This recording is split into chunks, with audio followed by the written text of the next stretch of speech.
Pemirsa, sampai hari ke-10 pasca ditetapkannya status awas terhadap Gunung Agung, pengungsi yang berada di Kabupaten Klungkung yang tersebar di 124 titik pengungsian sebanyak 22.723 orang. Jumlah ini akan terus dipantau dengan melakukan pendataan secara berkala. Demikian dikatakan PLT BPBD Klungkung Putu Widiada di Gor Swecapura Klungkung. PLT BPBD Kabupaten Klungkung Putu Widiada mengatakan sesuai arahan dari Gubernur Bali untuk memulangkan pengungsi yang berada di luar zona KRB. Untuk mengetahui jumlah pasti pengungsi di Kabupaten Klungkung, Pemkab Klungkung akan melakukan pendataan ulang secara berkala jumlah pengungsi yang ada di 124 titik ke Kabupaten Klungkung.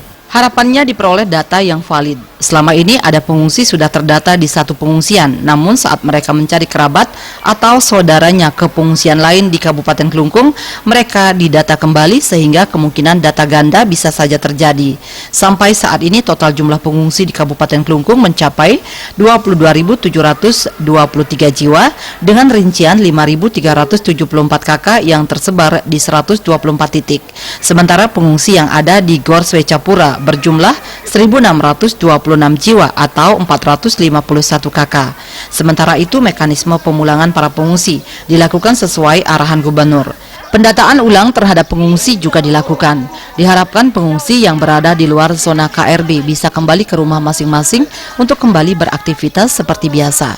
Sekarang kita pengungsi itu kita data sesuai dengan arahan Pak Gubernur. Pengungsi itu kita data dan diharapkan para pengungsi yang ada di luar zona KRB 1, KRB 2, KRB 3 diharapkan kembali ke rumahnya untuk melakukan aktivitas seperti biasa. Itu harapan Pak Gubernur. Dan kita di Kabupaten Klungkung telah mendata pengungsi, mudah-mudahan 2-3 hari ini data yang valid bisa didapatkan di mana-mana warga yang seharusnya tidak mengungsi biar kembali ke rumahnya. Itu sedang kita data mulai 2 hari yang lalu. Sementara itu terkait di dapur umum, penyediaan konsumsi untuk para pengungsi sudah berjalan sesuai dengan mekanisme. Selain dibantu oleh para relawan, penyediaan konsumsi juga dibantu oleh para pengungsi di Gor Swecapura, serta kebutuhan logistik masih mencukupi untuk 1 minggu ke depan. Ngurah Wira, Bali.